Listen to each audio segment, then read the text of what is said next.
बिस्मिल्लाहिर्रहमानिर्रहीम अस्सलाम वालेकुम। पंज दरियावां दी सोनी ते मोनी धरती का प्रोग्राम सोच विचार लैके मेज़बान मुहम्मद फयाज रफीक हाजिर खिदमत है।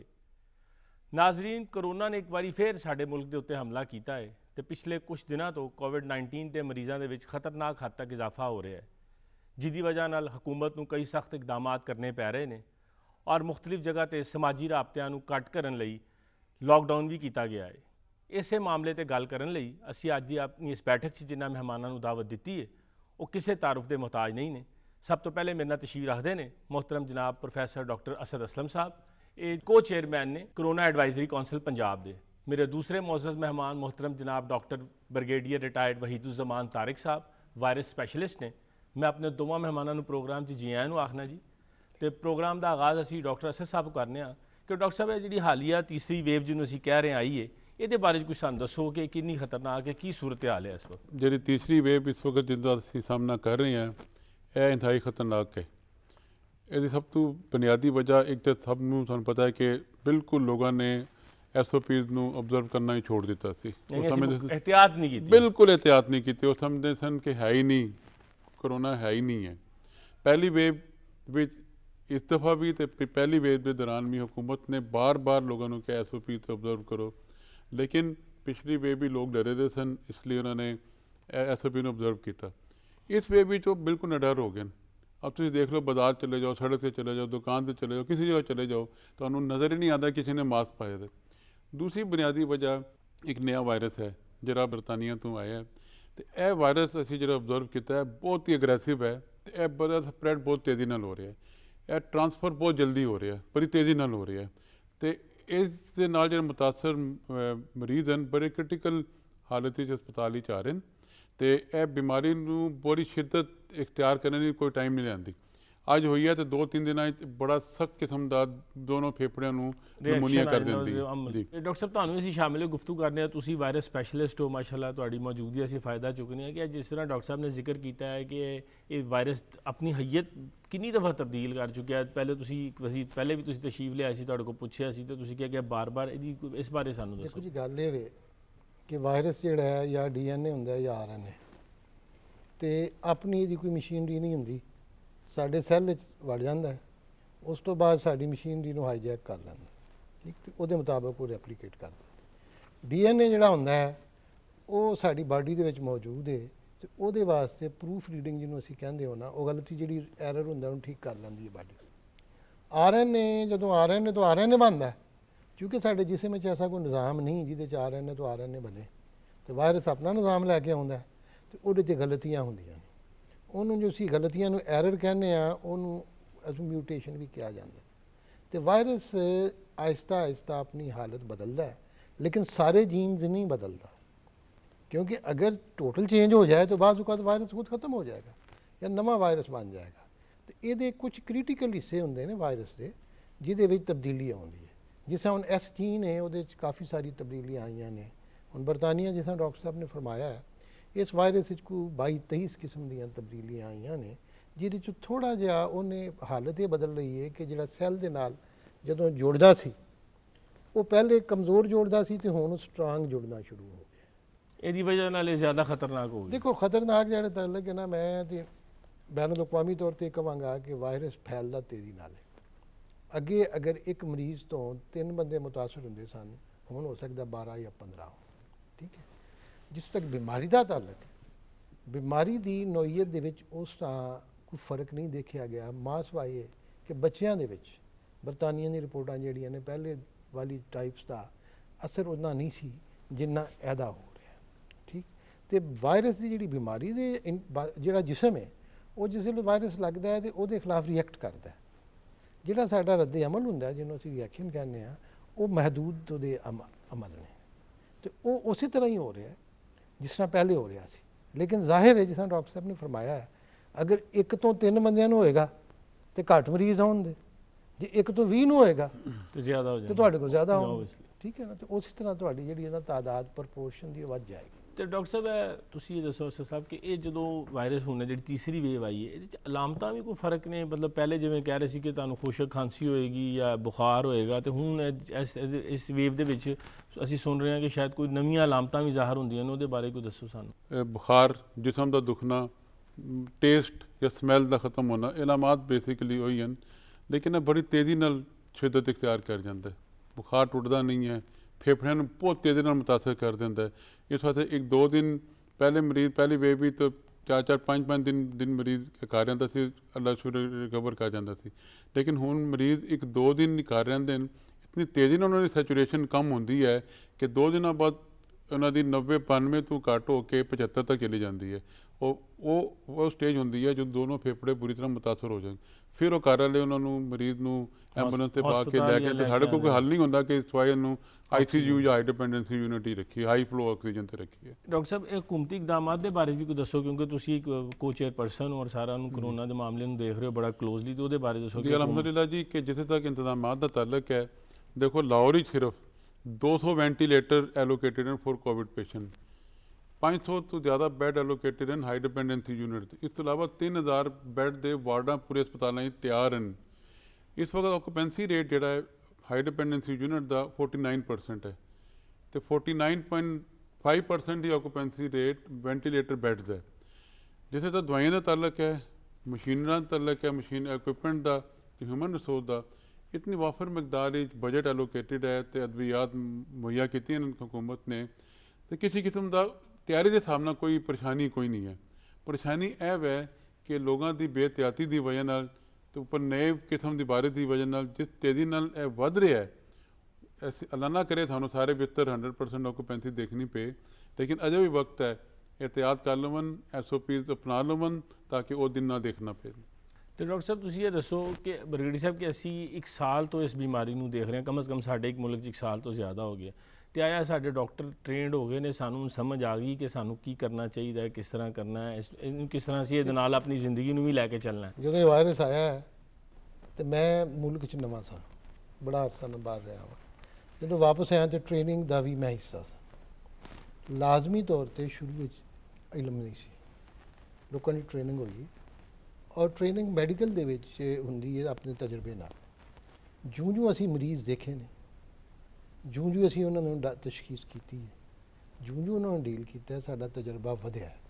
ਇਸ ਵਕਤ ਜਿਹਨੂੰ ਤੁਸੀਂ ਇਤਮਾਦ ਕਹਿੰਦੇ ਹੋ ਨਾ, ਕੌਨਫੀਡੈਂਸ, ਉਹ ਡੈਫੀਨੇਟਲੀ ਮੈਡੀਕਲ ਕਮਿਊਨਿਟੀ ਦੇ ਵਿੱਚ ਮੌਜੂਦ ਹੈ। ਮੈਂ ਕਹਿੰਦਾ ਹੁੰਦਾ ਵਾਂ ਕਿ ਇਤਮਾਦ ਦਾ ਤਾਲੁਕ ਹੈ ਤੁਹਾਡੇ ਨੌਲੇਜ ਨਾਲ ਤੇ ਐਕਸਪਰਟੀਜ਼ ਨਾਲ, ਬਿਲਕੁਲ, ਤੇ ਪੈਨਿਕ ਦਾ ਤਾਲੁਕ ਹੈ ਤੁਹਾਡੀ ਜਹਾਲਤ ਨਾਲ। ਅਸੀਂ ਪੈਨਿਕ ਦੀ ਹਾਲਤ ਵਿੱਚ ਨਹੀਂ ਹੈ ਸਰ। ਅਸੀਂ ਇਸ ਵਕਤ ਖੁਦਾ ਦਾ ਸ਼ੁਕਰ ਅਸੀਂ ਤਿਆਰ ਹਾਂ, ਲੇਕਿਨ ਜਿਸ ਤਰ੍ਹਾਂ ਡਾਕਟਰ ਸਾਹਿਬ ਨੇ ਫਰਮਾਇਆ ਕਿ ਸਿਸਟਮ ਜਿਹੜਾ ਹੈ ਉਹਦੀ ਇੱਕ ਲਿਮਿਟ ਹੈ, ਮਹਦੂਦ ਹੈ, ਉਸ ਲਿਮਿਟ ਨੂੰ ਨਾ ਖਿੱਚੋ। ਯਾਨੀ ਉਹਦੇ 'ਚ ਆਵਾਮ ਆਪਣੀ ਜ਼ਿੰਮੇਵਾਰੀ ਵੀ ਅਦਾ ਕਰੇ। ਅਸੀਂ ਕਰਦੇ ਹਾਂ, ਕੋਸ਼ਿਸ਼ ਇਹ ਕਰਦੇ ਹਾਂ, ਵਾਇਰੋਲੋਜਿਸਟ ਕਹਿੰਦੇ ਨੇ ਕਿ ਅਗਰ ਕੋਈ ਵੇਵ ਨੂੰ ਅਸੀਂ ਲੰਬੇ ਅਰਸੇ ਲਈ ਲੈ ਜਾਈਏ ਤੇ ਥੱਲੇ ਕਰ ਦਈਏ ਤੇ ਸਿਸਟਮ ਜਿਹੜਾ ਉਹ ਚੱਲਦਾ ਰਹਿੰਦਾ। ਇਸ ਵਕਤ ਜਿਹੜਾ ਹੈ ਲੋਕਾਂ ਦੀ ਬਦ-ਇਹਤਿਆਤੀ ਨਾਲ ਜਿਸ ਤਰ੍ਹਾਂ ਅਸੀਂ ਹਾਲਾਤ ਨੂੰ ਫੇਸ ਕਰ ਰਹੇ ਹਾਂ, ਖੁਦਾ ਨਾ ਖਾਸਤਾ ਅਗਰ ਵੱਧਦਾ ਹੈ, ਫਿਰ ਇਹ ਨਾ ਹੋਵੇ ਜਿਹੜਾ ਅਸੀਂ ਜੂਨ ਜੁਲਾਈ ਲਾਸਟ ਈਅਰ ਦੇਖਿਆ ਸੀ ਪਿਛਲੇ ਸਾਲ, ਉਦੋਂ ਸਾਡੇ ਹਾਲਾਤ ਖਰਾਬ ਹੋ ਗਏ ਸਨ ਤੇ ਕਈ ਜਗ੍ਹਾ ਸਿਸਟਮ ਚੋਕ ਕਰਨਾ ਸ਼ੁਰੂ ਹੋ ਗਿਆ ਸੀ। ਤੇ ਇਸ ਵਕਤ ਹਾਲੀ ਤੱਕ ਸਿਸਟਮ ਜਿਹੜਾ ਹੈ ਉਹਦੇ ਵਿੱਚ ਮੌਜੂਦ ਹੈ ਇੱਕ ਜਿਹਨੂੰ ਤੁਸੀਂ ਕਹਿੰਦੇ ਹੋ ਲੋਕਾਂ ਨੂੰ ਅਬਜ਼ਾਰਵ ਕਰਨ ਦੀ ਸਖਤ, ਔਰ ਥੋੜ੍ਹਾ ਜਿਹਾ ਸਿਸਟਮ ਜਿਹੜਾ ਅਸੀਂ ਸਟਰੋਂਗ ਵੀ ਕੀਤਾ ਹੈ। ਸ਼ੁਰੂ ਵਿੱਚ ਆਇਆ ਵੈਂਟੀਲੇਟਰ 700-800 ਸਨ ਪੰਜਾਬ ਵਿੱਚ, ਲੇਕਿਨ ਆਹਿਸਤਾ ਆਹਿਸਤਾ 2000-2500 ਫਿਰ ਬਾਕੀ ਜਗ੍ਹਾ, ਫਿਰ ਸਿਵਲ ਵਿੱਚ ਪ੍ਰਾਈਵੇਟ ਸੈਕਟਰ ਵੀ ਨਾਲ ਮਿਲ ਗਿਆ, ਉਹ ਵੀ ਆਰਮੀ ਵੀ ਮਿਲ ਮਿਲਾ ਕੇ ਨਾ। ਤੇ ਖੁਦਾ ਦਾ ਸ਼ੁਕਰ ਹੈ ਕਿ ਇਸ ਵਕਤ ਸਾਡਾ ਸਿਸਟਮ ਵਿੱਚ ਇੰਨੀ ਸਖਤ ਹੈ ਵੇ ਕਿ ਇਸ ਤੋਂ ਡਬਲ ਕੇਸ ਵੀ ਅਸੀਂ ਸ਼ਾਇਦ ਉਹਨਾਂ ਨੂੰ ਅਸੀਂ ਸਮਾ ਸਕਣ, ਲੇਕਿਨ ਉਸ ਤੋਂ ਬਾਅਦ ਇੱਕ ਸੂਰਤ ਆ ਸਕਦੀ ਹੈ ਜਦੋਂ ਸਿਸਟਮ ਕੋਲੈਪਸ ਕਰ ਸਕਦਾ। ਤੇ ਇਹ ਸਿਰਫ ਆਵਾਮ ਦੇ ਤਾਵਨ ਦੇ ਉੱਤੇ ਇਹਦਾ ਇਨਹਸਾਰ ਹੈ ਕਿ ਉਹ ਕਿਸ ਹੱਦ ਤੱਕ ਜ਼ਿੰਮੇਵਾਰੀ ਦਾ ਸਬੂਤ ਦਿੰਦੇ ਨੇ। ਔਰ ਤੁਸੀਂ ਜਿਸ ਤਰ੍ਹਾਂ ਕਹਿ ਰਹੇ ਹੋ, ਤੁਸੀਂ ਖੁਦਾ ਦਾ ਸ਼ੁਕਰ ਹੈ ਮੀਡੀਆ ਨੇ ਬੜਾ ਪੋਜ਼ਿਟਿਵ ਰੋਲ ਅਦਾ ਕੀਤਾ ਹੈ। ਇਹ 5ਵਾਂ 6 ਪ੍ਰੋਗਰਾਮ ਅਸੀਂ ਬਾਰ-ਬਾਰ ਕਰ ਰਹੇ ਹਾਂ ਲੋਕਾਂ ਦੀ ਅਵੇਅਰਨੈਸ ਵਾਸਤੇ ਕਿ ਲੋਕਾਂ ਨੂੰ ਬਾਰ-ਬਾਰ ਦੱਸਿਆ ਜਾਏ ਕਿ ਇਹ ਪ੍ਰੋਬਲਮ ਬਾਰ-ਬਾਰ, ਔਰ ਲੋਕ ਜਿਹੜੇ ਨੇ ਉਹ ਯਕੀਨ ਕਰਨ। ਬਿਲਕੁਲ, ਸਭ ਤੋਂ ਵੱਡੀ ਗੱਲ ਇਹ ਕਿ ਯਕੀਨ ਨਹੀਂ ਆਉਂਦਾ। ਹਾਂਜੀ, ਇੱਕ ਚੂੰਕਿ ਵਾਇਰਸ ਨਜ਼ਰ ਨਹੀਂ ਆਉਂਦਾ, ਜਿਹੜੀ ਚੀਜ਼ ਦਿਸਦੀ ਨਹੀਂ ਤਾਂ ਕਹਿੰਦੇ ਨੇ ਕਿੱਥੇ ਵਿਖਾਓ। ਤੇ ਮੈਂ ਕਹਿੰਦਾ ਮੈਂ ਖੁਦਾ ਆਪਣੀਆਂ ਨਿਸ਼ਾਨੀਆਂ ਤੋਂ ਪਛਾਣਿਆ ਜਾਂਦਾ ਹੈ, ਬੇਸ਼ੱਕ, ਤੇ ਵਾਇਰਸ ਵੀ ਆਪਣੀ ਨਿਸ਼ਾਨੀਆਂ ਤੋਂ ਪਛਾਣਿਆ ਜਾਂਦਾ ਹੈ। ਮੈਂ ਕਿਸ ਤਰ੍ਹਾਂ ਵਿਖਾਵਾਂ ਤੁਹਾਨੂੰ। ਪ੍ਰੋਫੈਸਰ ਸਾਹਿਬ ਤੁਸੀਂ ਇਹ ਫਰਮਾਓ ਕਿ ਤੁਸੀਂ ਕਿਉਂਕਿ ਹਸਪੀਟਲਾਂ ਨੂੰ ਡਾਇਰੈਕਟ ਦੇਖ ਰਹੇ ਹੋ ਸਾਰੇ ਮਾਮਲਾਤ, ਤੇ ਬੱਚਿਆਂ ਦੇ ਬਾਰੇ 'ਚ ਬਹੁਤ ਜ਼ਿਆਦਾ ਲੋਕ ਪਹਿਲੇ ਇਹ ਸੁਣਿਆ ਜਾ ਰਿਹਾ ਸੀ ਕਿ ਬੱਚਿਆਂ 'ਤੇ ਇੰਨਾ ਇਫੈਕਟ ਨਹੀਂ ਕਰਦਾ, ਖਾਸ ਤੌਰ 'ਤੇ ਹੁਣ ਜਿਹੜੇ 15 ਦਿਨ ਗਵਰਨਮੈਂਟ ਨੇ ਫਿਰ ਸਕੂਲ ਬੰਦ ਕੀਤੇ ਨੇ, ਇਹਦੇ 'ਤੇ ਬੜਾ ਰਿਐਕਸ਼ਨ ਹੈ ਲੋਕਾਂ ਦਾ। ਤੇ ਤੁਸੀਂ ਤੁਹਾਡੇ ਕੋਲ ਬੱਚੇ ਵੀ ਆ ਰਹੇ ਨੇ, ਆਇਆ ਬੱਚੇ ਇਫੈਕਟ ਹੋ ਰਹੇ ਨੇ, ਕੋਈ ਲੇਟੈਸਟ ਸੁਣਿਆ ਕਿ ਕੋਈ ਐਸੇ ਸਿੰਪਟਮਸ ਨਜ਼ਰ ਆ ਰਹੇ ਨੇ, ਪਤਾ ਲੱਗ ਰਿਹਾ ਕਿ ਬੱਚਿਆਂ ਦੇ ਵੀ 'ਤੇ ਅਸਰ ਹੋ ਰਿਹਾ ਇਹਦਾ? देखिए जैसा ब्रिगेडियर साहब ने फरमाया कि नया वायरस जैसा बरतानिया रिपोर्ट होया कि बच्चों को काफ़ी मुतासर कर रहा है, लेकिन अल्लाह का शुक्र अलहमदुलिल्लाह अज पाकिस्तान वो नौबत नहीं आई कि बच्चे बहुत ज़्यादा तादाद सानू देखने पै रहे हैं कि जो वायरस नाल मुतासर हैं। जिसका तलक ना स्कूल तो कॉलेज बंद करने का, एक चीज़ बड़ी ज़हन रखनी चाहिए नौजवानों तो बच्चों। नौजवान अक्सर मैं कहते सुनिया, देखो जी मैं तो सारा दिन बाहर फिरदा रहा तो मुझे तो कुछ भी नहीं होया। उन्होंने यह रियलाइज़ करना चाहिए कि अल्लाह ताला ने बड़ी क्या नाम मेहरबानी की ना बच्चों ना नौजवानों को बीमारी अगर लगी भी है तो उन्होंने सिम्पटम जाहिर नहीं होए, बीमारी भी होए तो जल्दी रिकवर कर लें, लेकिन वो यह ज़हनी रखन कि 85% लोगों को ये सिम्पटोमैटिक हैं, पता नहीं चलता कि उन्होंने वायरस आया है। तो लेकिन यही नौजवान जो सारा दिन बाहर फिर के घर जाते हैं तो अपने बजुर्गों को, तो घर कोई ऐसा बजुर्ग नहीं जिन्होंने ब्लड प्रेशर ना होए, शुगर ना होए, गुर्दियां तकलीफ ना होए, दिल तकलीफ ना होए, साह की तकलीफ ना होए, जो उन्होंने ट्रांसफर कर दें तो उन्होंने हालत बिगड़ जाती है। असी एक हफ्ते की सिर्फ एनालिसिस दसा तुहानूं, एक हफ्ते का एनालिसिस मैं हॉस्पिटल किया सी, 85% जोड़े मरीज सन वो 55 साल तो ज़्यादा सन। 85% मरीज जो दाखिल हुए सन 55 साल तो ज़्यादा उम्र के सन। तो यह नौजवानों तो बच्चों को ज़हन ही रखना चाहिए कि तुसीं जो बाहर फिर के आते हो, वायरस पकड़ के लैंदे हो तो अपने घर वालदैन या दादा दादी या नाना नानी ट्रांसफर करते हो, तो वो फिर जो बीमारी मुबतला होंदे तो उन्होंने शिद्दत इख्तियार करती है तो फिर ICU जाके अस्पताल ही लगते। तो डॉक्टर साहब ਤੁਸੀਂ ਵੈਕਸੀਨ ਦੇ ਬਾਰੇ ਕੁਝ ਦੱਸੋਗੇ, ਕਿੱਥੇ ਕਿੱਥੇ ਲੱਗਣੀ ਸ਼ੁਰੂ ਹੋ ਗਈ ਹੈ, ਕੀ ਉਹਦੇ ਮਾਮਲਾਤ ਨੇ ਦੁਨੀਆ ਦੇ ਵਿੱਚ, ਔਰ ਕਿਹੜੀਆਂ ਅਥੈਂਟਿਕ ਨੇ, ਕਿੰਨਾ ਕੋ ਪਾਵਰਫੁਲ ਹੈ ਇਹਨੂੰ ਕੰਟਰੋਲ ਕਰਨ ਵਾਸਤੇ? ਦੇਖੋ ਜੀ, ਇਹ ਪਹਿਲਾ ਵਾਇਰਸ ਹੈ ਜਿਹਦੀ ਬੜੀਆਂ ਕਿਸਮਾਂ ਦੀ ਵੈਕਸੀਨ ਆ। ਠੀਕ, ਕਿਤੇ ਅਸੀਂ ਕਹਿੰਦੇ ਹਾਂ ਜੀ ਐਡੀਨੋ ਵਾਇਰਸ ਕੈਰੀਅਰ ਵਾਲੀ ਹੈ, ਕਿਤੇ ਕਹਿੰਦੇ ਹਾਂ ਸਬ ਕੰਪੋਨੈਂਟ ਹੈ, ਕਿਤੇ ਅਸੀਂ ਉਸ ਨੂੰ ਕਹਿੰਦੇ ਹਾਂ ਕਿ ਜੀ ਇਹ ਜਿਹੜਾ ਇਨਐਕਟੀਵੇਟਡ ਹੈ। ਅਤੇ ਪਹਿਲੀ ਗੱਲ ਤਾਂ ਇਹ ਵੇ ਕਿ ਵੈਕਸੀਨ ਦੀਆਂ ਜਿਹੜੀਆਂ ਮੁਖਤਲਿਫ ਕਿਸਮਾਂ ਨੇ ਉਹਨਾਂ ਨੂੰ ਆਪਸ ਵਿੱਚ ਮਿਕਸ ਨਹੀਂ ਕਰਨਾ ਚਾਹੀਦਾ। ਦੂਸਰੀ ਚੀਜ਼ ਜਿਹੜੀ ਮੈਂ ਕਹੀ ਸੀ ਕਿ ਜਿਹੜੇ ਮੁਲਕ ਵੈਕਸੀਨ ਬਣਾਉਂਦੇ ਨੇ ਉਹ ਲਾਮਾਲਾ ਪਹਿਲੇ ਆਪਣੀ ਆਬਾਦੀ ਨੂੰ ਵੈਕਸੀਨ ਦਿੰਦੇ ਨੇ, ਬਚਦੀ ਹੈ ਤੇ ਦੂਸਰੀ ਜਗ੍ਹਾ ਦਿੰਦੇ ਨੇ। ਠੀਕ, ਹੁਣ ਅਸੀਂ ਜਿਸ ਇਸ ਸਾਨੂੰ ਚਾਈਨਾ ਨੇ ਦਿੱਤਾ ਹੈ ਤੋਹਫਾ, ਸਾਨੂੰ ਗੌਰਮੈਂਟ ਨੇ ਕੋਸ਼ਿਸ਼ ਕੀਤੀ ਹੈ, ਜਿਹੜੇ ਹੈਲਥ ਕੇਅਰ ਵਰਕਰਸ ਨੇ ਉਹਨਾਂ ਨੂੰ ਦਿੱਤੀ ਹੈ, ਬਜ਼ੁਰਗਾਂ ਨੂੰ ਦੇ ਰਹੇ ਨੇ।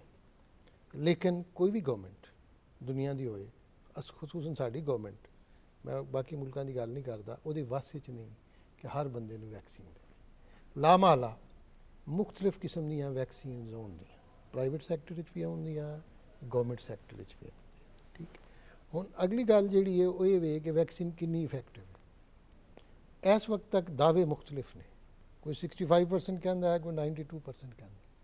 ਲੇਕਿਨ ਮੈਂ ਕਹਿੰਦਾ ਭਾਈ ਜਿਹੜਾ ਲਵਾਏਗਾ ਉਹਨੂੰ ਤਾਂ ਫਾਇਦਾ ਹੋਏਗਾ, ਜਿਹੜਾ ਨਹੀਂ ਲਵਾਏਗਾ ਉਹਨੂੰ 0%। ਅਗਲਾ ਕੁਐਸਚਨ ਜਿਹੜਾ ਲੋਕ ਕਰਦੇ ਨੇ ਜੀ ਨੁਕਸਾਨ ਕਿੰਨਾ? ਲਾਜ਼ਮੀ ਤੌਰ 'ਤੇ ਹਰ ਵੈਕਸੀਨ ਦੇ ਕੋਈ ਸਾਈਡ ਇਫੈਕਟ ਹੁੰਦੇ ਨੇ, ਲੇਕਿਨ ਉਹ ਬਹੁਤ ਥੋੜ੍ਹੇ ਲੋਕਾਂ 'ਚ ਹੋ ਰਹੇ ਨੇ। ਮੈਂ ਖੁਦ ਲਵਾਈ ਹੈ ਪਹਿਲੀ ਡੋਜ਼, ਮੇਰੀ ਬੇਗਮ ਨੇ, ਬਾਕੀ ਲੋਕਾਂ ਨੇ ਦੇਖਿਆ, ਅਸੀਂ ਨਹੀਂ ਦੇਖਿਆ ਕਿ ਇੰਨੇ ਜ਼ਿਆਦਾ ਲੋਕਾਂ ਨੂੰ ਕੋਈ ਸਾਈਡ ਇਫੈਕਟ ਹੋਏ ਹੋਣ। ਕਿਸੇ ਕਿਸੇ ਨੂੰ ਹੋਏ ਵੀ ਨੇ ਅਲਰਜਿਕ ਰਿਐਕਸ਼ਨ ਵੀ। ਲੇਕਿਨ ਜਦੋਂ ਵੈਕਸੀਨ ਦੀ ਕੰਪੇਨ ਚਲਾਉਂਦੇ ਹਾਂ ਤੇ ਅਸੀਂ ਇਹ ਵੇਖਦੇ ਹਾਂ ਕਿ ਫਾਇਦਾ ਕਿੰਨਾ ਹੈ ਤੇ ਨੁਕਸਾਨ ਕਿੰਨਾ। ਤੇ ਅਸੀਂ ਫਾਇਦਾ ਜਦੋਂ ਅਸੀਂ ਦੇਖਦੇ ਹਾਂ ਤੇ ਸਾਨੂੰ ਪਤਾ ਹੈ ਕਿ ਇਹ ਲਾਜ਼ਮੀ ਤੌਰ ਦੇ ਉੱਤੇ ਇਹਦਾ ਸਾਨੂੰ ਫਾਇਦਾ ਹੋਣਾ ਹੈ। ਲੇਕਿਨ ਇੱਕ ਪੈਗਾਮ ਤੁਹਾਡੇ ਜਿਹੜੀ ਵਸਾਤਤ ਨਾਲ ਮੈਂ ਦੇਣਾ ਚਾਹੁੰਦਾ ਵਾਂ ਪੂਰੀ ਦੁਨੀਆ 'ਚ, ਕਿ ਜਿੱਥੇ ਵੀ ਵਾਇਰਸ ਖਤਮ ਹੋਏ ਨੇ ਵੈਕਸੀਨ ਦੇ ਨਾਲ ਨਹੀਂ ਹੋਏ, ਵੈਕਸੀਨ ਨੇ ਹੈਲਪ ਕੀਤੀ। ਉਹਦੀ ਤਰੀਕਾ ਉਹੀ ਹੈ ਜਿਹੜਾ ਤੁਹਾਨੂੰ ਮੈਂ ਪਹਿਲੇ ਦੱਸ ਦਿੱਤਾ ਹੈ ਕਿ ਤੁਸੀਂ ਫਾਸਲਾ ਰੱਖਣਾ ਹੈ, ਹੱਥ ਧੋਣੇ ਨੇ, एहतियात पूरी करनी, मास्क पाना है। और अगर वैक्सीन लवा भी लवो तो जिन्नी भी वैक्सीन बनाने ने कंपनियां ने ये नहीं कहदियां कि इसकी वजह तो वायरस नहीं होएगा, वो कहदियां ने कि वायरस लग सकता है लेकिन बीमारी नहीं होएगी। अगर तुसी खुद बीमार नहीं होगे लेकिन फिर भी जिस डॉक्टर साहब ने फरमाया दूजियां तो दे सकते, जिन्हों ट्रांसमिशन साइकिल का हिस्सा तो बन सकते हो। बिल्कुल सही। एहतियात तो फिर भी करनी पैनी है जब तक कि पैंडेमिक रहनी है, लेकिन वैक्सीन लाजमी तौर पर इफेक्टिव ਤੇ ਪਰ ਸਾਹਿਬ ਤੁਸੀਂ ਫਰਮਾਓ ਕਿ ਵੈਕਸੀਨ ਹੁਣ ਤੋਂ ਪਾਕਿਸਤਾਨ 'ਚ ਲੱਗਣੀ ਸ਼ੁਰੂ ਹੋ ਗਈ ਹੈ, ਉਹਦਾ ਤਰੀਕਾਕਾਰ ਕੀ ਹੈ, ਕਿਸ ਤਰ੍ਹਾਂ ਅਸੀਂ ਲਗਵਾ ਸਕਦੇ ਹਾਂ, ਕਿਸ ਮਤਲਬ ਇਸ ਬਾਰੇ ਸਾਰੀ ਆਵਾਮ ਨੂੰ ਦੱਸੋ ਕਿ ਕਿਸ ਏਜ ਤੱਕ ਅਜੇ ਸ਼ੁਰੂ ਕੀਤੀ ਗਈ ਹੈ, ਕੀ ਹੈ ਇਹਦੀ ਤਰੀਕਾਕਾਰ जी ਹੈ? देखो इस वक्त अल्लाह शुक्र है कि बड़ा बेहतरीन इंतज़ाम तरीकाकार वज़ा कर दिता गया पंजाब ਦੇ ਲੈਵਲ ਤੱਕ। ਅਗਰ ਤੁਸੀਂ 60 ਸਾਲ ਤੋਂ ਜ਼ਿਆਦਾ ਉਮਰ ਦੇ ਹੋ ਤੇ ਡਬਲ ਤੇ ਹੈਲਥ ਪ੍ਰੋਫੈਸ਼ਨਲ ਹੋ, 1166 ਤੇ ਆਪਣਾ ਆਈਡੀ ਕਾਰਡ ਨੰਬਰ ਲਿਖ ਕੇ ਸੈਂਡ ਕਰ ਦਿਓ, ਤੁਹਾਨੂੰ ਫਿਰ ਕੋਡ ਆ ਜਾਏਗਾ। ਤੁਸੀਂ ਉਹ ਕੋਡ ਲੈ ਕੇ ਉਸ ਸੈਂਟਰ ਤੇ ਚਲੇ ਜਾਓ ਜਿਸ ਕੋਡ ਦੇ ਨਾਲ ਤੁਹਾਨੂੰ ਸੈਂਟਰ ਦਾ ਯਾਨੀ ਸੈਂਟਰ ਉਹਦੇ 'ਚ ਨੋਮੀਨੇਟ ਕੀਤਾ ਜਾਏਗਾ ਉਸ ਜੇ ਮੈਸੇਜ ਦੇ ਨਾਮ ਵਿੱਚ। ਉੱਥੇ ਚਲੇ ਜਾਓ, ਤੁਹਾਨੂੰ ਆਸਾਨੀ ਹੋਏਗੀ। ਅਗਰ ਤੁਸੀਂ ਵੈਸੇ ਤਾਂ ਅਗਰ ਤੁਸੀਂ ਕਿਸੇ ਸੈਂਟਰ ਤੇ ਚਲੇ ਜਾਓ, ਬਜ਼ੁਰਗ ਚਲੇ ਜਾਓ 60 ਸਾਲ ਤੋਂ ਉੱਪਰ, ਉਹਨਾਂ ਨੂੰ ਹਰ ਸੈਂਟਰ ਤੇ ਲਗਾ ਦਿੱਤੀ ਜਾਏਗੀ। ਲੇਕਿਨ ਜਿਸ ਸੈਂਟਰ ਤੇ ਤੁਹਾਨੂੰ ਕੋਡ ਆਉਂਦਾ ਉੱਥੇ ਜਾਓ ਤਾਂ ਤੁਹਾਨੂੰ ਇੰਤਜ਼ਾਰ ਨਹੀਂ ਕਰਨਾ ਪਏਗਾ। ਹੁਣ ਇਤਨਾ ਬਿਹਤਰੀਨ ਇੰਤਜ਼ਾਮ ਹੈ ਇਸ ਵਕਤ ਐਕਸਪੋ ਸੈਂਟਰ ਦਾ, ਡਿਸਟ੍ਰਿਕਟ ਗਵਰਨमेंट ਤੇ ਹੈਲਥ ਡਿਪਾਰਟਮੈਂਟ ਜੀ ਜੀ, ਉਹਦੀ ਤਾਂ ਮਾਸ਼ਾਅੱਲਾ ਸਾਰੇ ਬਹੁਤ ਤਾਰੀਫ ਕਰ ਲੋग ਰਹੇ इतने ਨੇ। तारीफ कर रहे जी, हैं बिल्कुल इस कि तरह। तो वॉक इन वैक्सीन लग रही है। लेकिन लोग अगर कोड तो बगैर डायरैक्ट चले जाएंगे तो फिर उत्थे लंबे लंबी लाइनें लग जाएंगियां। जैसे ज़्यादा 60 साल तो उम्र के लोग हैं तो उन्होंने फिर इंतज़ार करना पेगा, तो वो फिर ज़रा दुश्वारी का कई दफ़ा सामना करना पेगा। ਤੇ ਡਾਕਟਰ ਸਾਹਿਬ ਤੁਸੀਂ ਕੀ ਸਮਝਦੇ ਹੋ ਇਹ ਵੈਕਸੀਨ ਸਾਨੂੰ ਜਿੰਨੀ ਤਾਦਾਦ 'ਚ ਮਿਲੀ ਹੈ ਕਿੰਨੀ ਦੇਰ ਤੱਕ ਹਜੇ ਤੱਕ ਜਿਸ ਤਰ੍ਹਾਂ ਤੁਸੀਂ ਫਰਮਾਇਆ ਕਿ 60 ਸਾਲ ਤੱਕ ਲਗਾ ਰਹੇ हैं, ਤੇ ਕਿੰਨੀ ਦੇਰ ਤੱਕ ਬਾਕੀ ਲੋਕਾਂ ਤੱਕ ਵੀ ਇਹ ਚਲੀ ਜਾਏਗੀ, ਯਾਨੀ ਸਾਲ ਲੱਗੇਗਾ, 6 ਮਹੀਨੇ ਲੱਗਣਗੇ, ਕਿੰਨਾ ਤੁਸੀਂ ਸਮਝਦੇ देखो ਹੋ? 50,000 वैक्सीन का ऑर्डर हुकूमत ने दिता जो मई ये भी एक्सपैक्टेड है आ जाएगी। तो फिर उस तो बाद होर प्रायोरिटी जिस तरह प्रायोरिटी सैट की थी है ना, पहले हैल्थ केयर वर्कर ਨੂੰ ਫਿਰ ਹੁਣ 60 ਸਾਲ ਤੋਂ ਉੱਪਰ ਹੁਣ ਇਸ ਤਰ੍ਹਾਂ ਅਗਲੀ ਪ੍ਰਾਇੋਰਟੀ ਵੀ ਸੈੱਟ ਹੋ ਜਾਏਗੀ। ਜਿਹੜੇ ਉਹ ਲੋਕ ਜਿਹੜੇ ਜਿਨ੍ਹਾਂ ਦੇ ਬਹੁਤ ਜ਼ਿਆਦਾ ਪਬਲਿਕ ਡੀਲਿੰਗ ਹੈ, ਹੁਣ ਤੁਸੀਂ ਹਾਈ ਕੋਰਟ ਚਲੇ ਜਾਓ, ਜੀ ਬਿਲਕੁਲ, ਹਾਈ ਕੋਰਟ ਚਲੇ ਜਾਓ, ਉੱਥੇ ਇਤਨਾ ਰਸ਼ ਲੱਗਿਆ ਹੁੰਦਾ ਅਦਾਲਤਾਂ ਵਿੱਚ, ਤੇ ਲੋਅਰ ਕੋਰਟ ਹੀ ਚਲੇ ਜਾਓ ਤਾਂ ਉਹਨਾਂ ਦੀ ਵੀ ਪ੍ਰਾਇੋਰਟੀ ਬਣਦੀ ਹੈ, ਉਹਨਾਂ ਨੂੰ ਵੀ ਫੌਰਨ ਲੱਗਣਾ ਚਾਹੀਦਾ। ਤੇ ਡਾਕਟਰ ਸਾਹਿਬ ਤੁਸੀਂ ਇਹ ਦੱਸੋ ਕਿ ਅਸੀਂ ਆਵਾਮ ਦੇ ਵਿੱਚ ਡਰ ਔਰ ਖੌਫ ਕਿਸ ਤਰ੍ਹਾਂ ਖਤਮ ਕਰ ਸਕਨੇ ਹਾਂ, ਕਿਉਂਕਿ ਮੈਂ ਕਈ ਲੋਕਾਂ ਨੂੰ ਸੁਣ ਰਿਹਾ ਜੀ ਇਹ ਵੈਕਸੀਨ ਨਾ ਲਵਾਓ ਜੀ ਇੰਝ ਹੋ ਜਾਏਗਾ, ਇਹਦੇ ਵਾਸਤੇ ਕਿਸ ਤਰ੍ਹਾਂ ਅਸੀਂ ਉਹਨਾਂ ਨੂੰ ਮੋਟੀਵੇਟ ਕਰ ਸਕਦੇ? ਦੇਖੋ ਮੈਂ ਪਹਿਲਾ ਮੁਲਕ ਦੇਖਿਆ, ਮੈਂ ਬੜੇ ਮੁਲਕਾਂ 'ਚ ਕੰਮ ਕੀਤਾ ਜਿੱਥੇ ਵੈਕਸੀਨ ਦੇ ਖਿਲਾਫ ਪ੍ਰੋਪੇਗੈਂਡਾ ਹੁੰਦਾ ਹੈ। ਮੈਂ ਜਦੋਂ 10ਵੀਂ ਜਮਾਤ ਦਾ ਸਟੂਡੈਂਟ ਸਾਂ ਉਦੋਂ ਉਹਨਾਂ ਨੇ ਸਮਾਲ ਪਾਕਸ ਵੈਕਸੀਨ ਸੀ, ਉਹਦੇ ਬਾਰੇ 'ਚ ਵੀ ਇਹ ਕਿਹਾ ਕਿ ਜੀ ਅਗਰ ਕਿਸੇ ਨੂੰ ਵੈਕਸੀਨ ਲੱਗੀ ਤੇ ਬੱਚਾ ਪੈਦਾ ਕਰਨ ਦੀ ਸਲਾਹੀਅਤ ਤੋਂ ਮਹਿਰੂਮ ਹੋ ਜਾਏਗਾ, ਸਾਰੇ ਬੱਚੇ ਨਸ ਗਏ। ਅਗਰ ਪੂਰੀ ਤੁਸੀਂ ਤਾਰੀਖ ਪੜ੍ਹੋ, ਮੈਂ ਅੱਜ ਮੈਂ ਤੁਹਾਨੂੰ ਦੱਸ ਰਿਹਾ ਸਾਂ 1888 ਤੋਂ ਲੱਗ ਕੇ, ਤੇ ਇਸ ਮੁਲਕ 'ਚ ਇੰਜ ਕਰਦੇ ਰਹਿ ਜੇ। ਪੋਲੀਓ ਦਾ ਦੇਖੋ ਵੈਕਸੀਨ ਅਸੀਂ ਕਿਉਂ ਨਹੀਂ ਅਸੀਂ ਪਿੱਛੇ ਰਹਿ ਗਏ ਹਾਂ। ਮੈਂ ਪੋਲੀਓ WHO ਦਾ ਪੋਲੀਓ ਰੈਡੀਕੇਸ਼ਨ ਕਮੇਟੀ ਦਾ ਮੈਂਬਰ ਸਾਂ। ਅਸੀਂ 2006 'ਚ ਤਕਰੀਬਨ ਪੋਲੀਓ ਖਤਮ ਕਰ ਲਿਆ ਸੀ, 28 ਕੇਸਿਸ ਸਨ। ਇਹ ਪਹਿਲਾ ਮੁਲਕ ਹੈ ਜਿੱਥੇ ਵੈਕਸੀਨ ਲਾਉਣ ਦੇ ਵੀ ਲੋਕੀ ਕਤਲ ਕਰਦੇ ਨੇ, ਗੋਲੀਆਂ ਵੀ ਮਾਰਦੇ ਨੇ। ਠੀਕ, ਜੇ ਮੁਫਤ ਲੱਭਦੀ ਹੈ ਫਿਰ ਵੀ ਨਹੀਂ ਲਵਾਉਂਦੇ, ਫਿਰ ਉਹਦੇ ਖਿਲਾਫ ਉਹ ਪ੍ਰੋਪੇਗੈਂਡਾ ਕਰਦੇ ਨੇ। ਬਿਹਤਰ ਇਹ ਵੀ ਕਿ ਸਾਡੀ ਸੁਣਨ ਤੇ ਆਪਣੀ ਸੁਣਾਉਣਾ ਬੰਦ ਕਰ ਦੇਣ। ਅੱਜ ਮੈਂ ਤੁਹਾਨੂੰ ਮਿਸਾਲ ਦੇਣਾ ਵਾ UAE ਦੀ ਜਾਂ ਸਾਊਦੀ ਅਰੇਬੀਆ ਦੀ, ਖੁਸੂਸਨ UAE ਦੀ 100% ਮੁਸਲਮਾਨ ਨੇ ਜਿਹੜੀ ਲੋਕਲ ਆਬਾਦੀ ਹੈ, ਔਰ UAE ਦੇ ਵਿੱਚ ਹਰ ਬੰਦੇ ਨੂੰ ਵੈਕਸੀਨ ਲੱਗੀ ਹੋਈ ਹੈ ਹਰ ਚੀਜ਼ ਦੀ। ਮੈਂ ਕੋਵਿਡ ਦੀ ਤੇ ਖੈਰ ਲੱਗੀ ਹੈ, ਉਸ ਤੋਂ ਇਲਾਵਾ ਬਾਕੀ ਵੈਕਸੀਨ ਵੀ, ਕਿਸੇ ਵੈਕਸੀਨ ਦੇ ਖਿਲਾਫ ਪ੍ਰੋਪੇਗੈਂਡਾ ਨਹੀਂ ਹੁੰਦਾ। ਪਹਿਲੀ ਚੀਜ਼ ਤਾਂ ਇਹ ਵੇ ਕਿ ਅਸੀਂ ਡਾਕਟਰਾਂ ਦੀ ਗੱਲ 'ਤੇ ਯਕੀਨ ਕਰੀਏ ਕਿ ਇਹ ਵੈਕਸੀਨ ਜਿਹੜੀ ਦਾ ਕੋਈ ਸਾਈਡ ਇਫੈਕਟ ਐਸਾ ਨਹੀਂ, ਨੰਬਰ 1। ਨੰਬਰ 2, ਜਿੱਥੇ ਮੁਫਤ ਮਿਲਦੀ ਹੈ ਉਹਦੇ ਲਵਾ ਲਓ।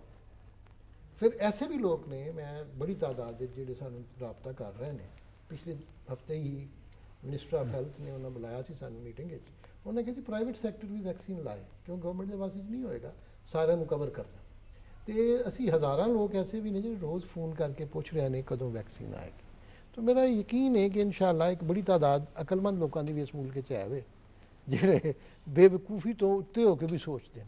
ਜਿਹੜੇ ਬੇਵਕੂਫ ਨੇ ਉਹਨਾਂ ਦਾ ਮੇਰਾ ਮੈਸੇਜ ਇਹ ਹੀ ਹੈ ਕਿ ਕਮ ਅਜ਼ ਕਮ ਕੁਛ ਦਿਨ ਸਾਡੀ ਸੁਣ ਲੈਣ, ਤੇ ਫਿਰ ਹੀ ਅਸੀਂ ਬਚ ਸਕਦੇ ਆਪਣੀ ਨਾ ਸੁਣਾਉਣ। ਡਾਕਟਰ ਸਾਹਿਬ ਅਸੀਂ ਕਿਹੜੇ ਹੁਣ ਫਰਦਰ ਇਕਦਾਮਾਤ ਕਰ ਸਕਨੇ ਹਾਂ? ਕਿਸ ਤਰ੍ਹਾਂ ਲੋਕਡਾਊਨ ਵੀ ਕਰ ਲਿਆ ਹੈ, ਲੋਕਡਾਊਨ ਕਰਨ ਦੇ ਨਾਲ ਤੁਸੀਂ ਸਮਝਦੇ ਹੋ ਮੁਆਸ਼ੀ ਮਾਮਲਾਤ ਪੈਦਾ ਹੋ ਜਾਂਦੇ ਨੇ, ਕਿਸ ਤਰ੍ਹਾਂ ਇਸ ਚੇਨ ਨੂੰ ਬ੍ਰੇਕ ਕਰੀਏ? ਉਹਦਾ ਕੋਈ ਫਾਈਨ ਰੱਖ ਦਈਏ, ਕੋਈ ਜੁਰਮਾਨਾ ਰੱਖੀਏ, ਕੀ ਕਰੀਏ ਅਸੀਂ? ਦੇਖੋ ਪਹਿਲੀ ਵੇਵ 14 ਮਾਰਚ ਨੂੰ ਪਹਿਲਾ ਕੇਸ ਲਾਹੌਰ 'ਚ ਆਇਆ, ਤੇ ਵੱਧਦੇ 13 ਜੂਨ ਉਹ ਦਿਨ ਸੀ ਜਿਸ ਪਰ ਲਾਹੌਰ 'ਚ ਮੈਕਸਿਮਮ ਕੇਸ ਪੀਕ ਤੇ ਚਲੇ ਗਏ ਸੀ ਅਸੀਂ। ਉਸ ਤੋਂ ਬਾਅਦ ਫਿਰ ਡਿਕਲਾਈਨ ਹੋਣਾ ਸ਼ੁਰੂ ਹੋਇਆ। ਜਿਸ ਤਰ੍ਹਾਂ ਪ੍ਰੋਫੈਸਰ ਬ੍ਰਿਗੇਡ ਸਾਹਿਬ ਨੇ ਫਰਮਾਇਆ ਕਿ ਟੈਂਪਰੇਚਰ ਨਾਲ ਵੀ ਰਿਲੇਸ਼ਨ ਹੁੰਦਾ ਹੈ, ਤੇ ਉਸ ਦੌਰਾਨ ਹੁਕੂਮਤ ਨੇ ਇਕਦਾਮਾਤ ਕੀਤੇ, ਉਹ ਹੁਣ ਦੁਬਾਰਾ ਕਰ ਲਈਏ। ਮਾਰਕੀਟ 6 ਵਜੇ ਬੰਦ ਕੀਤੇ, ਵੀਕਐਂਡ ਤੇ ਮਾਲ ਬੰਦ ਕੀਤੇ। ਦੇਖੋ ਸਾਡੀ ਸਾਈਕੋਲੋਜੀ ਹੈ ਕਿ ਸਾਡੇ ਲੋਕ ਸਮਝਦੇ ਨੇ ਕਿ ਅਗਰ ਬੱਚਿਆਂ ਨੂੰ ਸੈਰੋ ਤਫਰੀਹ ਕਰਨੀ ਹੈ ਤਾਂ ਤੁਸੀਂ ਛੋਟੀ ਜਿਹੀ ਚੀਜ਼ ਲੈਣਾ ਸੀ, ਛੋਟਾ ਜਿਹਾ ਫਲ ਲੈਣ ਵੀ ਬਾਜ਼ਾਰ ਜਾਣਾ ਹੈ, ਤਾਂ ਤੁਸੀਂ ਪੂਰੀ ਫੈਮਿਲੀ ਨੂੰ ਗੱਡੀ 'ਚ ਮੋਟਰਸਾਈਕਲ ਨਾਲ ਤੇ ਬਿਠਾ ਗੱਡੀ ਤੇ ਲੈਂਦੇ ਹੋ ਬਿਠਾਉਂਦੇ ਜਾਂ ਹੋ, ਬਾਈਕ ਤੇ ਨਾਲ ਉਹ ਤੁਰ ਚੀਜ਼ ਪਏ। ਲੈਣ ਵਾਸਤੇ ਤੁਸੀਂ ਮਾਲ ਨਹੀਂ ਚਲੇ ਜਾਂਦੇ ਹੋ, ਬਾਜ਼ਾਰ ਚਲੇ ਜਾਂਦੇ ਹੋ, ਤੁਸੀਂ ਸਭ ਨੂੰ ਐਕਸਪੋਜ਼ ਕਰਦੇ ਹੋ। ਹੁਣ 6 ਵਜੇ ਦੁਕਾਨਾਂ ਬੰਦ ਕਰਨ ਨਾਲ, ਵੀਕਐਂਡ 'ਤੇ ਦੁਕਾਨਾਂ ਬੰਦ ਕਰਨ ਨਾਲ ਉਹਦਾ ਅਸਰ ਇਹ ਹੋਏਗਾ ਕਿ ਮੈਂ ਦਫ਼ਤਰ ਤੋਂ ਫਾਰਗ ਹੋ ਕੇ ਘਰ ਜਾ ਰਿਹਾ ਤਾਂ ਕੋਈ ਚੀਜ਼ ਜ਼ਰੂਰੀ ਨਾ ਨਹੀਂ ਮੈਂ ਇਕੱਲਾ ਚੀਜ਼ ਲੈ ਕੇ ਚਲਾ ਜਾਵਾਂਗਾ, ਮੈਂ ਘਰ ਦੇ 6-7 ਬੰਦਿਆਂ ਨੂੰ ਨਾਲ ਲੈ ਕੇ ਨਹੀਂ ਜਾ ਰਿਹਾ। ਉਹਦਾ ਸਭ ਤੋਂ ਵੱਡਾ ਫਾਇਦਾ ਹੈ ਕਿ ਓਵਰ ਕਰਾਊਡਿੰਗ ਨੂੰ ਅਸੀਂ ਅਵੋਇਡ ਕਰਾਂਗੇ। ਦੂਸਰਾ, ਸ਼ਾਦੀ ਘਰ ਓਪਨ 300 ਤੋਂ ਪਾਬੰਦੀ ਹੋ ਗਈ। ਬਾਕੀ ਕਿਸੇ ਵੀ ਮਜ਼ਹਬੀ ਰਸੂਮਾਤ 50 ਤੋਂ ਜ਼ਿਆਦਾ ਲੋਕਾਂ ਨੂੰ ਇਜਾਜ਼ਤ ਨਹੀਂ ਇਕੱਠੇ ਹੋਣ ਦੀ। ਸਿਨੇਮਾ ਘਰ ਬੰਦ ਹੋ ਗਏ, ਰੈਸਟੋਰੈਂਟ ਬੰਦ ਹੋ ਗਏ। ਇਹ ਚੀਜ਼ਾਂ ਸਨ ਜਿਹੜੇ ਪਹਿਲੀ ਵੇਵ ਵਿੱਚ ਵੀ ਕਾਰਾਮਦ ਸਾਬਤ ਹੋਈਆਂ, ਅਤੇ ਇਹੀ ਬੜੇ ਅੱਛੇ ਇਕਦਾਮਾਤ ਹਨ ਜਿਹੜੇ ਦੁਬਾਰਾ ਸ਼ੁਰੂ ਕਰ ਦਿੱਤੇ ਹਨ। ਇੰਸ਼ਾ ਅੱਲਾਹ ਤਾਲਾ ਇਹਦੇ ਨਾਲ ਜਦੋਂ ਚੇਨ ਬ੍ਰੇਕ ਹੋ ਜਾਏਗੀ ਤਾਂ ਅਸੀਂ ਦੁਬਾਰਾ ਕਾਬੂ ਪਾ ਲਾਂਗੇ। ਤੇ ਉਹਦੇ ਨਾਲ ਅਸੀਂ ਇਹ ਦੇਖ ਰਹੇ ਹਾਂ, ਜਿਸ ਤਰ੍ਹਾਂ ਤੁਸੀਂ ਪਹਿਲੇ ਵੀ ਕਿਹਾ ਹੈ, ਕਿ ਪਬਲਿਕ ਜਿਹੜੀ ਹੈ ਉਹ ਮਾਸਕ ਬਿਲਕੁਲ ਨਹੀਂ ਇਸਤੇਮਾਲ ਕਰਦੀ। ਇਸ ਹਵਾਲੇ ਨਾਲ ਤੁਸੀਂ ਮੈਸੇਜ ਹੁਣ ਤਾਂ ਦੇਖੋ ਜੀ, ਅਗਰ ਦੁਕਾਨਦਾਰ ਮਾਸਕ ਤੋਂ ਬਗੈਰ ਕਿਸੇ ਨੂੰ ਅੰਦਰ ਦੇ ਰਿਹਾ ਹੈ ਤਾਂ ਉਸ ਨੂੰ ਫਿਰ ਜੁਰਮਾਨਾ ਦੇਖੋ। ਬਾਹਰ ਤੁਸੀਂ ਚਲੇ ਜਾਓ, ਸਾਊਦੀ ਅਰਬ ਵਿੱਚ ਅਗਰ 3000 ਰਿਆਲ ਜੁਰਮਾਨਾ ਹੁੰਦਾ ਹੈ ਅਗਰ ਕੋਈ ਬੰਦਾ ਕਿਸੇ ਦੁਕਾਨ ਦੇ ਅੰਦਰ ਬਗੈਰ ਮਾਸਕ ਦੇ ਹੈ, ਦੁਕਾਨਦਾਰ ਨੂੰ ਅਲਾਦਾ ਹੁੰਦਾ ਹੈ। ਦੇਖੋ, ਹੁਕੂਮਤ ਦੇ ਨਜ਼ਦੀਕ ਸਭ ਤੋਂ ਜ਼ਰੂਰੀ ਚੀਜ਼ ਲੋਕਾਂ ਦੀ ਜਾਨ ਹੈ, ਮਈਸ਼ਤ ਹੈ।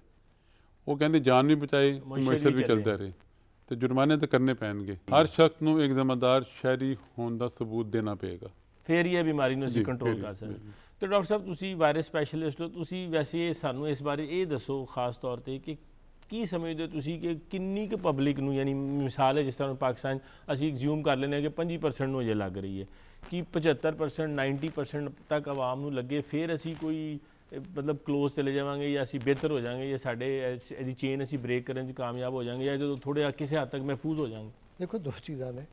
ਪਹਿਲੀ ਚੀਜ਼ ਤੇ ਵੇਖ ਕੇ ਜਿਹੜੀ ਬਹੁਤ ਦੁਨੀਆ ਦੀ ਖੌਫਨਾਕ ਤਰੀਨ ਪੈਂਡੈਮਿਕ ਹੋਈ ਸੀ 1918-19 ਦੀ, ਇਨਫਲੂਐਂਜ਼ਾ ਦੀ, ਤੇ ਉਹ ਵੈਕਸੀਨ ਨਾਲ ਨਹੀਂ ਸੀ ਗਈ, ਉਹ ਇਹਤਿਆਤ ਨਾਲ ਗਈ ਸੀ। ਤੇ 2-3 ਸਾਲ ਦੇ ਅੰਦਰ ਵਾਇਰਸ ਜਿਹੜਾ ਹੈ ਨਾ, ਉਹਨੇ ਆਪਣੇ ਆਪ ਨੂੰ ਬਦਲ ਲਿਆ ਸੀ। ਅਗਰ ਜੀ 1957 ਤੱਕ ਰਿਹਾ ਹੈ, ਲੇਕਿਨ ਇੰਨਾ ਖੌਫਨਾਕ ਨਹੀਂ ਰਿਹਾ। ਇਸੇ ਤਰ੍ਹਾਂ ਫਿਰ ਸਵਾਈਨ ਫਲੂ ਆਇਆ, ਬਰਡ ਫਲੂ ਆਇਆ, ਏਸ਼ੀਅਨ ਫਲੂ ਸੀ 1957 ਦਾ। ਮੇਰੇ ਕਹਿਣ ਦਾ ਮਤਲਬ ਇਹ ਵੇ ਕਿ ਵੈਕਸੀਨ ਬਹੁਤ ਜ਼ਰੂਰੀ ਹੈ ਤੇ ਇੰਪੋਰਟੈਂਟ ਹੈ, ਲੇਕਿਨ ਉਹਦੇ ਨਾਲੋਂ ਵੀ ਜ਼ਰੂਰੀ ਉਹ ਹਦਾਇਤ ਨੇ ਜਿਹੜੀਆਂ ਹਕੂਮਤ ਨੇ ਲੋਕਾਂ ਨੂੰ ਦਿੱਤੀਆਂ। ਨੰਬਰ 1। ਨੰਬਰ 2, ਕਿਸੇ ਪੈਂਡੈਮਿਕ ਵਿੱਚ ਸਭ ਤੋਂ ਇੰਪੋਰਟੈਂਟ ਚੀਜ਼ ਹੁੰਦੀ ਹੈ ਜਿੱਥੇ ਬੈਠੇ ਉੱਥੇ ਬੈਠ ਜਾਓ, ਡੋਂਟ ਮੂਵ। ਰਿਸਟ੍ਰਿਕਟ ਕਰ ਲਓ ਆਪਣੇ ਹਦੀਸ ਆਪ ਵੀ ਇਸੇ ਨੂੰ। ਤਰ੍ਹਾਂ ਹੈ ਕਿ ਤੁਸੀਂ ਉੱਥੇ ਬੈਠ ਜਾਓ, ਨਾ ਨਿਕਲੋ ਤੇ ਨਾ ਜਾਓ। ਪਹਿਲੀ ਗੱਲ ਤੇ ਕਿ ਆਪਣੀ ਮੋਬਿਲਿਟੀ ਬਿਲਕੁਲ ਖਤਮ ਕਰ ਦਿਓ। ਹੁਣ ਮੋਟਰਸਾਈਕਲ ਤੇ ਬੰਦੇ ਜਾ ਰਹੇ ਸਨ, ਜਦੋਂ ਪਹਿਲੇ ਲਾਕਡਾਊਨ ਹੋਇਆ 5 ਬੰਦੇ ਬੈਠੇ ਸਨ, ਤੇ ਜੀ ਕਿਉਂ ਜਾ ਰਹੇ ਆ, ਤੇ ਕਹਿੰਦਾ ਜੀ ਮੈਂ ਬੱਚਿਆਂ ਨੂੰ ਲਾਕਡਾਊਨ ਵਿਖਾਉਣ ਜਾ ਰਿਹਾ। ਅਗਰ ਤੇ ਕੌਮ ਦਾ ਇਹ ਰਵੱਈਆ ਹੈ ਤੇ ਫਿਰ ਤੇ ਹੋ ਜਾਏਗੀ ਗੱਲ ਮੁਸ਼ਕਿਲ। ਪਹਿਲੀ ਗੱਲ ਤੇ ਕਿ ਆਪਣੀ ਮੋਬਿਲਿਟੀ ਮਹਿਦੂਦ ਕਰੋ। ਨੰਬਰ 2, ਤੁਸੀਂ ਇਜਤਮਾਤ ਖਤਮ ਕਰ ਦਿਓ। ਇਹ ਵਾਇਰਸ ਇਹ ਚਾਹੁੰਦਾ ਹੈ ਕਿ ਬੰਦੇ ਕਿੱਥੇ ਇਕੱਠੇ ਹੋਣ, ਤੁਸੀਂ ਇੱਕ ਤੇ ਇਕੱਠ ਖਤਮ ਕਰੋ। ਦੂਜਾ, ਤੁਸੀਂ ਜਿਹੜੀ ਆਪਣੀ ਮੋਬਿਲਿਟੀ ਹੈ ਆਮਦ و ਰਫਤ ਬੰਦ ਕਰੋ। ਨੰਬਰ 3, ਤੁਸੀਂ ਆਪਸ ਵਿੱਚ ਗਲੇ ਮਿਲਣਾ ਸਭ ਕੁਛ ਉਹ ਜਿਹੜਾ ਹੈ ਨਾ ਉਹਨੂੰ ਖੁਦਾਰਾ ਬੰਦ ਕਰ ਦਿਓ, ਹੱਥ ਮਿਲਾਣਾ। ਫਿਰ ਅਸੀਂ ਸਕੂਲਾਂ ਦੇ SOP ਦਿੱਤੇ ਸਨ, ਸਕੂਲ ਹੁਣ ਬੰਦ ਹੋ ਰਹੇ ਨੇ, ਲੇਕਿਨ SOP ਤੇ ਵੀ ਅਮਲ ਨਹੀਂ ਕਰਦੇ। ਮੈਂ ਐਸੀਆਂ ਮਿਸਾਲਾਂ ਦੇਖੀਆਂ ਨੇ ਜਿੱਥੇ ਸਕੂਲਾਂ ਦੇ ਦਰਵਾਜ਼ੇ ਬੰਦ ਕੀਤੇ ਨੇ ਤੇ ਟੀਚਰ ਨੇ ਕਿਹਾ ਬੱਚਿਆਂ ਨੂੰ ਮਾਸਕ ਲਾ ਦਿਓ, ਕੋਈ ਕਰੋਨਾ ਨਹੀਂ। ਤੇ ਖੁਦਾਰਾ SOP ਅਸੀਂ ਬੜੀ ਮੁਸ਼ਕਿਲ ਨਾਲ ਲਿਖੀਆਂ ਨੇ, ਮੈਨੂੰ ਯਾਦ ਹੈ ਮੈਂ ਆਪਣੇ ਹੱਥ ਤੇ ਉਹਨੇ ਤੇ ਕਿਉਂ ਨਹੀਂ ਅਮਲ ਕਰਦੇ। ਜਿਸ ਤਰ੍ਹਾਂ ਡਾਕਟਰ ਸਾਹਿਬ ਨੇ ਫਰਮਾਇਆ, ਮੈਂ ਮੈਟਰੋ ਜਾਂਦਾ ਵਾਂ, ਬਾਹਰ ਮਾਸਕ ਵਹਿੰਦੇ ਵੀ ਨੇ, ਟੈਂਪਰੇਚਰ ਵੀ ਲੈਂਦੇ ਨੇ, ਅੰਦਰ ਜਾ ਕੇ ਸਾਰੇ ਮਾਸਕ ਲਾ ਦਿੰਦੇ ਨੇ, ਉਹ ਅਨਾਊਂਸ ਕਰਦੇ ਰਹਿੰਦੇ ਨੇ, ਲੇਕਿਨ ਇੰਨੀ ਅਖਲਾਕੀ ਜ਼ਰੂਰਤ ਨਾ ਉਹਨਾਂ ਜੇ ਕਿਸੇ ਨੂੰ ਕੱਢ ਕੇ ਬਾਹਰ ਕੱਢਣ, ਤੇ ਨਾ ਇੰਨੀ ਹਿੰਮਤ। ਪ੍ਰੋਫੈਸਰ ਸਾਹਿਬ, ਸਾਨੂੰ ਇੱਕ ਹਿਸਾਬ ਨਾਲ ਡਾਕਟਰ ਸਾਹਿਬ ਵੱਲੋਂ ਤੇ ਮੈਸੇਜ ਆ ਗਿਆ, ਇਹ ਐਸਾ ਟੌਪਿਕ ਹੈ ਜਿੱਤੇ ਅਸੀਂ ਜਿੰਨੀ ਗੱਲ ਕਰੀਏ, ਜਿੰਨੀ ਆਵਾਮ ਨੂੰ ਆਗਾਹੀ ਦਈਏ ਘੱਟ ਹੈ। ਤੇ ਤੁਸੀਂ ਕੋਈ ਕੌਮ ਨੂੰ, ਪ੍ਰੋਗਰਾਮ ਸਾਡਾ ਖਤਮ ਹੋ ਰਿਹਾ, ਕੋਈ ਕੀ ਮੈਸੇਜ ਦੇਣਾ ਚਾਹੋਗੇ, ਪੈਗਾਮ ਸਿਰਫ ਦੇਣਾ? ਅਗਰ ਆਪਣੇ ਆਪ ਨੂੰ, ਆਪਣੇ ਵਾਲਦੈਨ ਨੂੰ, ਆਪਣੇ ਬਜ਼ੁਰਗਾਂ ਨੂੰ, ਆਪਣੇ ਸਾਥੀਆਂ ਨੂੰ, ਅਜ਼ੀਜ਼ਾਂ ਨੂੰ ਬਚਾਉਣਾ ਹੈ ਤੇ SOP ਤੋਂ ਅਬਜ਼ਰਵ ਕਰੋ। ਅਗਰ SOP ਤੁਸੀਂ ਨਹੀਂ ਅਬਜ਼ਰਵ ਕਰੋਗੇ ਤੇ ਅਸੀਂ ਤਬਾਹੀ ਦੀ ਤਰਫ ਚਲੇ ਜਾਵਾਂਗੇ। ਮੁਲਕ ਨੂੰ, ਆਪਣੇ ਆਪ ਨੂੰ, ਆਪਣੇ ਘਰ ਵਾਲਿਆਂ ਨੂੰ ਬਚਾਉਣ ਦਾ ਇੱਕੋ ਹੀ ਤਰੀਕਾ ਹੈ ਤੇ ਇਸ ਬਿਮਾਰੀ ਤੋਂ ਨਿਜਾਤ ਹਾਸਲ ਕਰਨ ਦਾ, ਇਸ ਨੂੰ ਖਤਮ ਕਰਨ ਦਾ, ਤੇ ਤੁਸੀਂ SOP ਮਾਸਕ ਹਰ ਵਕਤ, ਮਾਸਕ ਨੂੰ ਆਪਣੇ ਲਿਬਾਸ ਦਾ ਹਿੱਸਾ ਬਣਾਓ, ਬਾਰ-ਬਾਰ ਆਪਣੇ ਹੱਥ ਧੋ ਤੇ ਸੋਸ਼ਲ ਡਿਸਟੈਂਸਿੰਗ ਮੇਨਟੇਨ ਕਰੋ। ਉਸ ਤੋਂ ਇਲਾਵਾ ਕੋਈ ਹੋਰ ਹੱਲ ਨਹੀਂ ਹੈ। ਬਾਕੀ ਇਲਾਜ ਵਗੈਰਾ ਚੱਲਦਾ ਰਹੇਗਾ, ਹੋਗਾ, ਲੇਕਿਨ ਕਿਉਂ ਉਸ ਹੱਦ ਤੱਕ ਜਾਈਏ? ਬਿਮਾਰੀ ਨੂੰ ਖਤਮ ਕਰਨ ਦਾ ਇੱਕੋ ਤਰੀਕਾ ਹੈ एहतियात करिए, SOPs ਨੂੰ ਫੋਲੋ ਕਰੋ। ਨਾਜ਼ਰੀਨ, ਤੁਸੀਂ ਸਾਡੇ ਮਹਿਮਾਨਾਂ ਦੀਆਂ ਬੜੀਆਂ ਮੁਫੀਦ ਔਰ ਕਾਰਾਮਦ ਗੱਲਾਂ ਸੁਣੀਆਂ। ਅਸੀਂ ਉਮੀਦ ਕਰਨੇ ਹਾਂ ਕਿ ਇਹਨਾਂ ਦੇ ਮਸ਼ਵਰਿਆਂ ਤੇ ਅਮਲ ਕਰਦੇ ਹੋਏ ਅਸੀਂ ਆਪਣੇ ਆਪ ਨੂੰ ਔਰ ਆਪਣੇ ਅਹਿਲ ਖਾਨਾ ਨੂੰ ਮਹਿਫੂਜ਼ ਰੱਖ ਸਕਾਂਗੇ। ਮੈਂ ਆਪਣੇ ਦੋਵੇਂ ਮਹਿਮਾਨਾਂ ਦਾ ਸ਼ੁਕਰੀਆ ਅਦਾ ਕਰਦੇ ਹੋਇਆ ਤੁਹਾਡੇ ਕੋਲ ਇਜਾਜ਼ਤ ਲਵਾਂਗਾ। ਉਸ ਵਕਤ ਤੱਕ ਆਪਣੇ ਮੇਜ਼ਬਾਨ ਮੁਹੰਮਦ ਫयाज़ रफ़ीक और सोच विचार की पूरी टीम ਨੂੰ इजाज़त ਦਿਓ। अल्लाह बेली।